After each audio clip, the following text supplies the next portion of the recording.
নবীজি অনেক টেনশনে ছিলেন, দুশ্চিন্তায় ছিলেন। একদিকে খাদিজা চলে গিয়েছে, আরেকদিকে আবু তালেব চলে গিয়েছে। নবীজি টেনশন, শেল্টার দেওয়ার মতো কেউ নাই, সাপোর্ট দেওয়ার মতো কেউ নাই। আল্লাহ বললেন, নবী দুনিয়াতে খারাপ লাগছে, আসেন আমি আল্লাহ আপনাকে আরশে আজিমের মেহমান বানাই দেব। সুবহানাল্লাহ।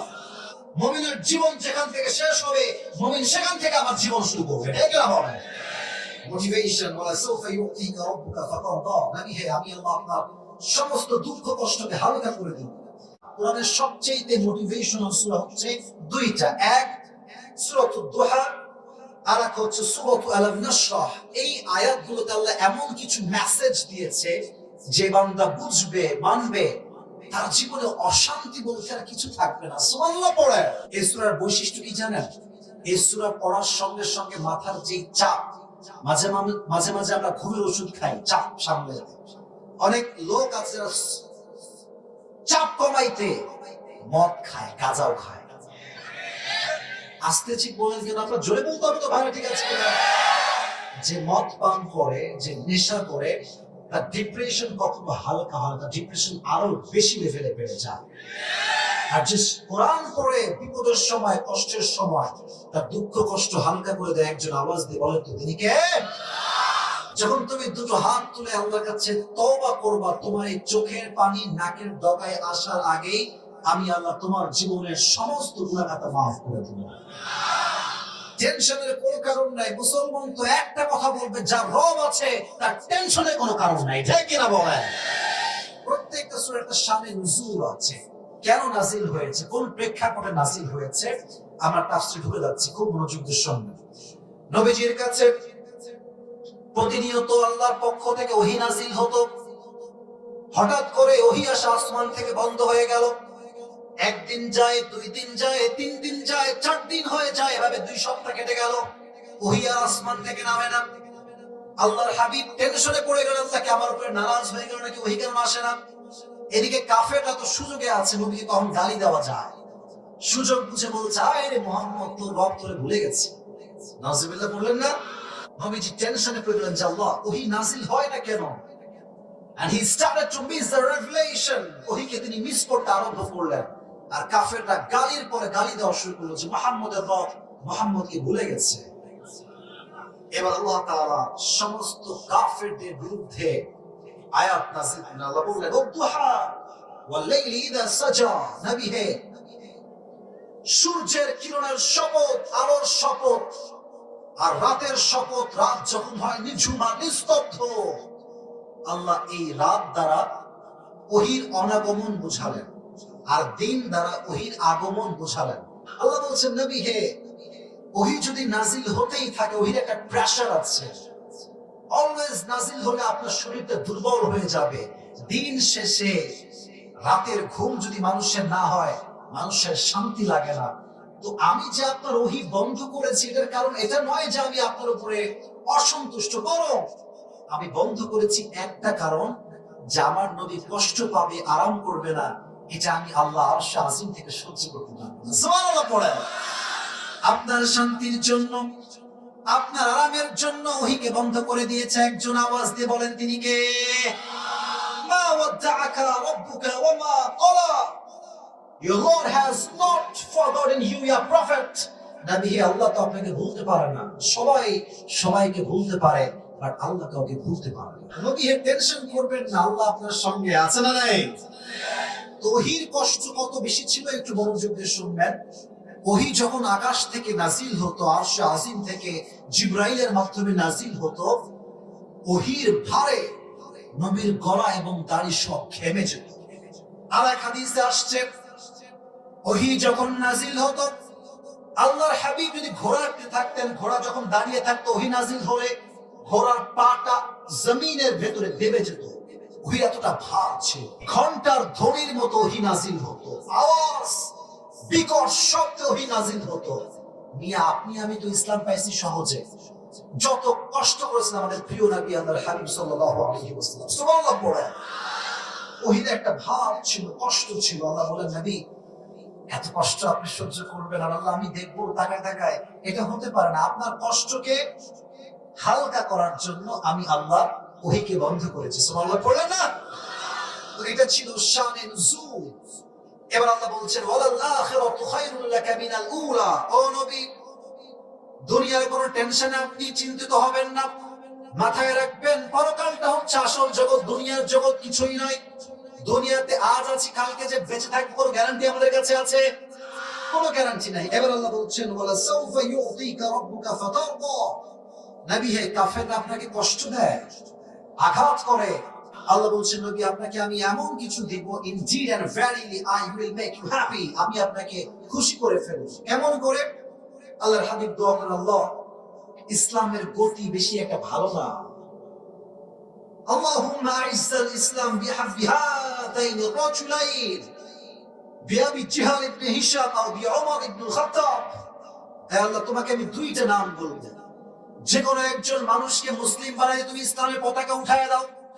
আল্লাহ বললেন ও নবী, চিন্তা করবেন না, আমি ওমরের জন্য ইসলামকে কবুল করে ফেললাম। সুবহানাল্লাহ পড়েন। এই তাহাজ্জুদ দোয়া করে নবীজি সকালবেলায় গিয়েছেন দাওয়াতের কাজ করতে। যখন দাওয়াতের কাজ করছেন, নবীজি গোপনে গোপনে দেখছে সবাই যে ওমর ফারুক তরবারি নিয়ে আঘাত করবার জন্য এগিয়ে আসছে। হামজা ইবনে আব্দুল মুত্তালিব বলল, ইয়া রাসূলুল্লাহ, পালিয়ে যান, Omar will kill you very soon, সে আপনাকে মেরে ফেলবে।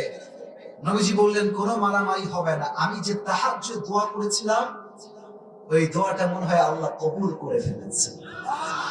ওমর ফারুক এসেই তরবারি ফেলে দিয়ে সঙ্গে সঙ্গে পাঠ করলো লা ইলাহা ইল্লাল্লাহ মুহাম্মাদুর রাসূলুল্লাহ, কালেমা পাঠ করে মুসলিম হয়ে গেল। আল্লাহ বললেন, নবী আপনি টেনশন করছিলেন না ইসলাম নিয়ে, আমি আল্লাহ আপনাকে খুশি বানাই দিলাম। সুবহানাল্লাহ বলেন না? আরেকটা হাদিস শুনে আল্লাহ কিভাবে নবীকে খুশি করেছেন। আচ্ছা, আপনারা সবাই মেরাজের কথা শুনেছেন?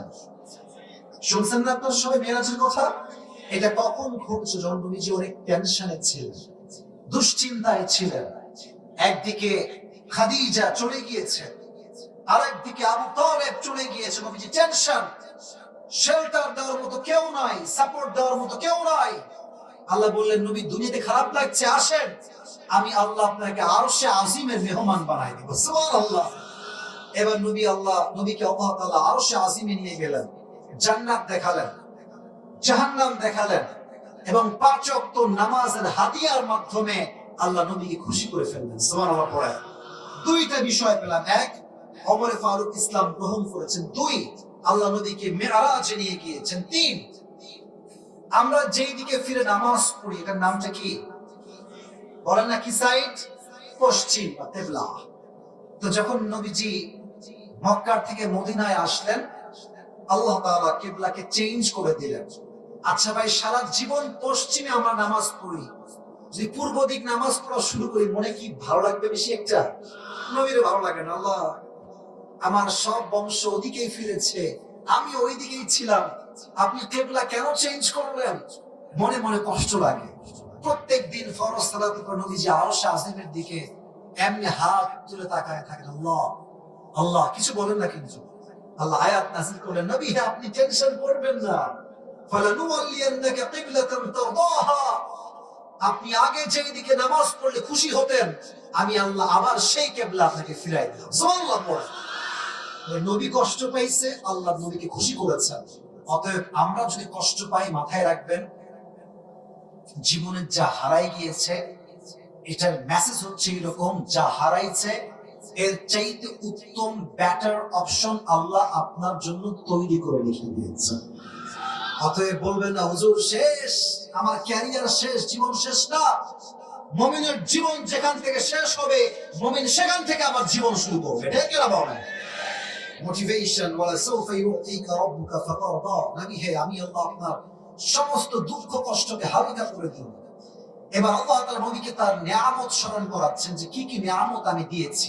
নবীজি বলছেন, আলাম ইয়াজিদকা ইয়াতীমান ফাআওয়া, নবী আমি কি আপনাকে ইয়াতীম পাই নাই? আপনি তো ইয়াতীম ছিলেন, ইয়াতীম থেকে আপনাকে এত বড় নবী হিসেবে কবুল করেছে একজন। আওয়াজ দিয়ে বলেন তো তিনি কে? নবী যখন ছোট্ট শিশু ছিলেন, মাত্র 6 ইয়ার্স, 6 বছর বয়স, আম্মা জানকে নিয়ে নবী যাচ্ছেন দূরের পথে মদিনার দিকে। হঠাৎ করে আম্মা জান ঘোড়ার পিঠ থেকে নেমে গিয়েছে, উটের পিঠ থেকে নেমে গিয়েছে। বলছে মুহাম্মদ আমার পেটে প্রচন্ড ব্যথা, তোমরা আমাকে একটু ধরো। সেই দিন নবীর সঙ্গে একজন দাসী ছিল উম্মে আইমান, সে নবীজির আম্মাজানকে এইভাবে ধরেছে, এইভাবে দেখেন এই যেদিকে, এই যে পেছন সাইডটা এমনে পড়ে গিয়েছে, উম্মে আইমান এমনে দুই হাত দিয়ে ধরেছে তার পিছের সাইডটা। নবীজি দৌড় দিয়ে এসে বলছে আম্মাজান কি হয়েছে আপনার, আপনি ঠিক আছেন, আপনার কি হয়েছে আম্মাজান? বলছে ইয়া মুহাম্মদ, প্রত্যেকটা মানুষের জীবনে একদিন শেষ ঘটবে, আজকে আমার জীবনের শেষ মুহূর্তে আমি চলে আসছি, বাট এটা আমার বিশ্বাস আছে আমি যে সন্তান আমার পেট দিয়ে জন্ম দিয়েছি, আমার সন্তান সাধারণ কোনো মানুষ নয়, তুমি মুহাম্মদ গোটা বিশ্বকে আলোকিত করতে হবে। সুবহানাল্লাহ পড়া। এই কথা বলেই নবীর আম্মাজান চোখ বন্ধ করলেন, জায়গা ইন্তেকাল শেষ। নবী তো মাত্র 6 বছর বয়সের মাত্র বাচ্চা, যুবক হতে পারে নাই। মায়ের মৃত্যুতে নবীজি শোকে দিশাহারা হয়ে গেলেন, কাঁদতে শুরু করলেন, আম্মাজান আপনি কোথায় গেলেন? উম্মে আইমান তাকে টেনে হিচড়ে পাহাড় থেকে নামিয়ে নিয়ে আসছে। যারা ওমরায় গিয়েছেন দেখবেন আবাওয়া, এখানে নবীজির মায়ের কবর দেওয়া হয়েছে, চতুর্পাশে পাথর আর পাথর। আমি গিয়ে ভাবলাম কি রে, এখানে চতুর্পাশে পাথর, নবীর আম্মাকে কবর দিল কেমনে আর নবী গেল কেমনে? হাদিসে আসছে 57 বছর পরে 63 বছরের বয়সে যখন নবীজি মায়ের কবরের পাশ দিয়ে যাচ্ছেন, অজায় সাহাবা একরাম যাও তোমরা, যে যার জায়গায় ফিরে যাও, আজ আমি আমার মায়ের সঙ্গে কথা না বলে বাসায় যাব। জোরে সোরে সুবহানাল্লাহ বললেন না সবাই ভাইরা? আজকে মায়ের সঙ্গে আমি কথা বলেই যাব।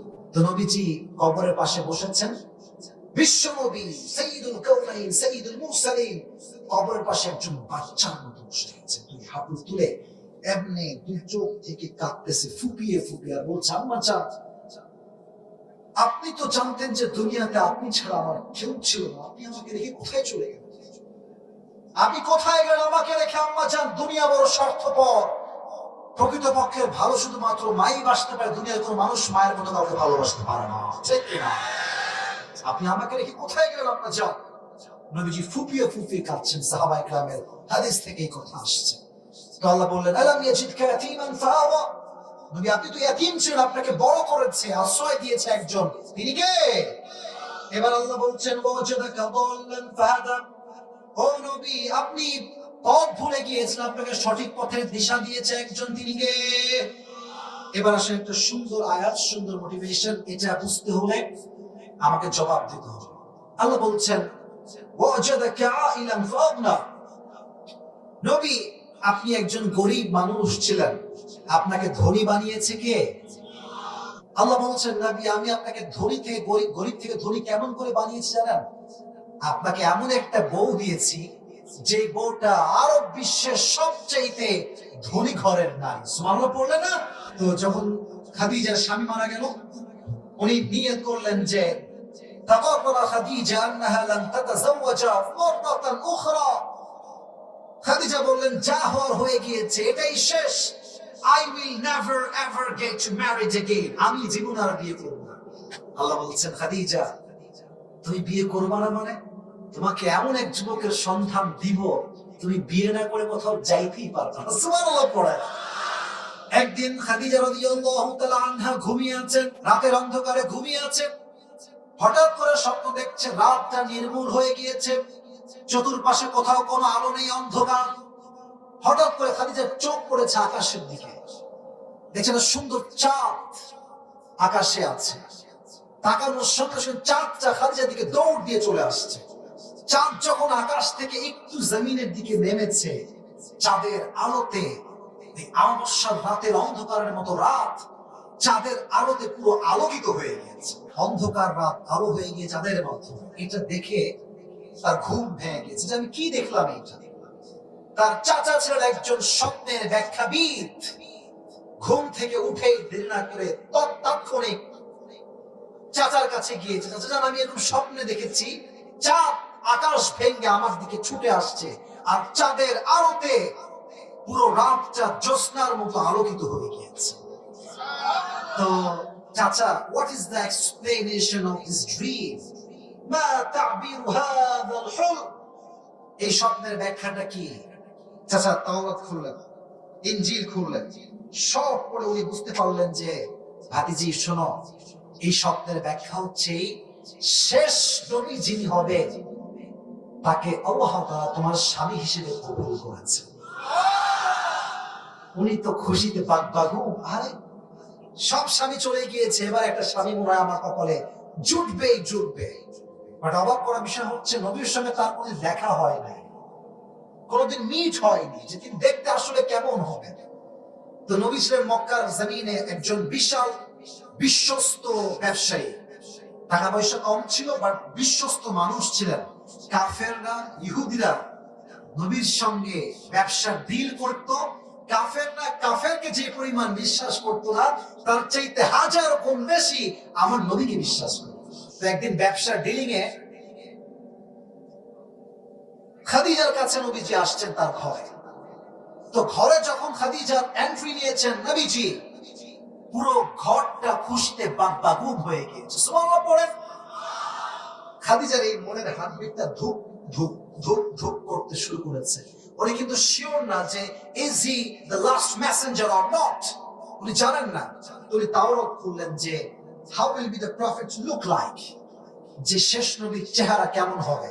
উনি জানতে পারলেন শেষ নবী হবে সুঠাম দেহের একজন মানুষ। এখন খাদিজা প্রস্তাব দিবে কেমনে, খুবই টেনশনে পড়ে গেছে। এখন মাথায় রাখবেন, যদি কাউকে পছন্দ হয় আগে নিজে যাবেন না, কাউরে ভায়া হিসেবে পাঠাবেন। চাচি হতে পারে, মা হতে পারে, বাপ হতে পারে। তুমি আগ বাড়ায় গেলে মায়ের খাওয়ার সম্ভাবনা একটু বেশি আছে। তো খাদিজা ভাবলেন যে না, আমি প্রস্তাব দিলে বিষয়টা জমবে না। তোর একজন দাসী ছিল, তার নাম ছিল নাফিসা। নাম কি? আপনার কথা বলে নাম ছিল কি? নাফিসা। বলো নাফিসা শোনো, আমার একটা প্রস্তাব আছে এই যুবকের জন্য, তুমি একটু আমার পক্ষ থেকে প্রস্তাবটা দিয়ে দাও। নাফিসা যদিও বা একটু বয়স্ক মহিলা, বাট ভেতরে একটা লজ্জা মেয়ে হিসেবে আছে না নাই? নবীর কাছে আসছে, তখন যদি নবুয়ত পান নাই, এসে বলছে আসসালামু আলাইকুম। উনি বলছেন ওয়ালাইকুম আসসালাম। কি খবর নাফিসা, আপনি কেন এসেছেন? তো বলছে আচ্ছা একটা প্রশ্ন করবো, ইফ ইউ ডোন্ট মাইন্ড। করা যাবে? বলছে অবশ্যই করেন, কোনো সমস্যা নেই। বলছে আচ্ছা আপনি তো মাসার তাগড়া যুবক, ইয়াং মানুষ, যুবক ছেলে, আপনার বয়স 25 ইয়ার্স ওল্ড, 25 বছরের যুবক, আপনি আপনি বিয়ে করেন না কেন? তো নবীজি লজ্জা পাইছে, বলছে যে দেখেন বিয়ে তো করতে চাই, but you know I have lacking of money, টাকা পয়সা নাই। বলছে আচ্ছা এই সমস্যা, it's not a big deal. আমার কাছে এমন একজন মেয়ের সন্ধান আছে যাকে বিয়ে করলে আপনাকে টাকাও দেওয়া লাগবে না, বাড়িও দেওয়া লাগবে না, খাওয়াও দেওয়া লাগবে না, ড্রেসও দেওয়া লাগবে না, বরং তাকে বিয়ে করলে আপনার কোনো কিছুর অভাব হবে না। সুবহানাল্লাহ, জোরে শুরু করলেন না আপনারা সবাই? এবার নবীজি বলছেন মান হিয়াল মারআ, সেই মেয়েটাকে, ওয়া মা ইসমুহা, সেই মেয়েটার নাম কি আমাকে বলেন। নাফিসা বলছে ইয়া মুহাম্মদ ইসমুহা খাদিজা, সেই মেয়েটার নাম হলো খাদিজা রাদিয়াল্লাহু তাআলা আনহা। সুবহানাল্লাহ। তো নবীজি ব্যাপারটা হচ্ছে এরকম, নবীও প্রথম দেখাতেই খাদিজাকে পছন্দ করেছেন। সুবহানাল্লাহ পড়েন না? তো বলছেন না ঠিক আছে, আমি রাজি আছি, বাট আমার রিলেটিভস আছে, আমার চাচা না হলে আমি বিয়েটা করতে পারবো না, চাচাকে বলতে হবে। তো চাচা আসছে, বলছে মুহাম্মদ কি হয়েছে বলো। বলছে চাচা যান, আমার পক্ষে তো এটা একা করা সম্ভব নয়, খাদিজার পক্ষ থেকে একটা বিয়ের প্রস্তাব আসছে আমার জন্য, আপনি কি রাজি আছেন? বলছে আরে তো কপালের ব্যাপার, এরকম মেয়ে তো কোথাও পাওয়া যাবে না, বিয়ে করে ফেলো, কোনো সমস্যা নাই। বিয়ের জন্য আয়োজন করা হয়েছে, ছোট্ট একটা আয়োজন হয়েছে। তো আবু তালেব বলছে তোমার মোহর কি দিব? আমার কাছে টাকা পয়সা খুবই একটা নাই, তোমাকে আমি 20টা উট মোহর হিসেবে দিব। কয়টা উট? তো খাদিজা বলছে ঠিক আছে দিলাম, আমার কোনো সমস্যা নাই, 20টা উটই আমি নিয়ে নিব। বিয়ে হয়ে গেল। বিয়ের পরে অলিমার একটা দরকার আছে। তো খাদিজা বললেন আমার যে 20টা উট আমি মোহর হিসেবে পেয়েছি নবীর পক্ষ থেকে, এই 20টা উট জবাই করে মেহমানদেরকে খাওয়াই দাও। What a broad-minded personality, man! কি বড় মনের মানুষ ছিলেন তিনি। এখন যখন বিয়ে হয়ে গিয়েছে, এবার আসেন আয়াতের মূল কথা। এটা হচ্ছে আয়াতের মেইন মেসেজ। বিয়ের পরে মক্কার ভেতরে কানা ঘষা শুরু, আরে মুহাম্মদের মতো একজন ছোট্ট যুবক, যার টাকা পয়সা কিচ্ছু নাই, তাই খাচ্ছে কেন বিয়ে করলো, এটা নিয়ে একটা বড় ঝামেলা শুরু হয়ে গেল। সবাই বললো আজ থেকে আমরা খাদিজাকে সামাজিক ভাবে বয়কট করলাম, তার সঙ্গে আমাদের আর কোনো কথাই নাই। এবার খাদিজা সবাইকে ডাকলেন, মদিনার মক্কার সব ধনী ব্যক্তিদেরকে ডাকলেন। আচ্ছা ভাই, কি সমস্যা আপনাদের? আপনার স্বামী, আমার স্বামীর কি সমস্যা আপনাদের? বলছে তুমি হচ্ছে ধনী, তোমার স্বামী হচ্ছে গরিব, এটাই মেইন ফ্যাক্ট, মেইন প্রবলেম। এবার আসেন আল্লাহ বলছেন ওয়াজাদাকা আইলান ফাগনা। খাদিজা বলছেন ও গরিব তাই সমস্যা? আজ আমি খাদিজা ঘোষণা করলাম সবার সামনে, আমার যে সম্পত্তি আছে আজ থেকে আমার সমস্ত সম্পত্তির মালিক আমি আমার স্বামীকে বানাই দিলাম। ওয়াজাদাকা আইলান ফাগনা। নবী আপনি গরিব ছিলেন, এমন একজন মেয়েকে আপনার জীবন সঙ্গিনী বানিয়ে দিয়েছি যে তার সমস্ত সম্পদ ইসলামের জন্য আপনার সামনে কোরবান করে দিয়েছে। সুবহানাল্লাহ।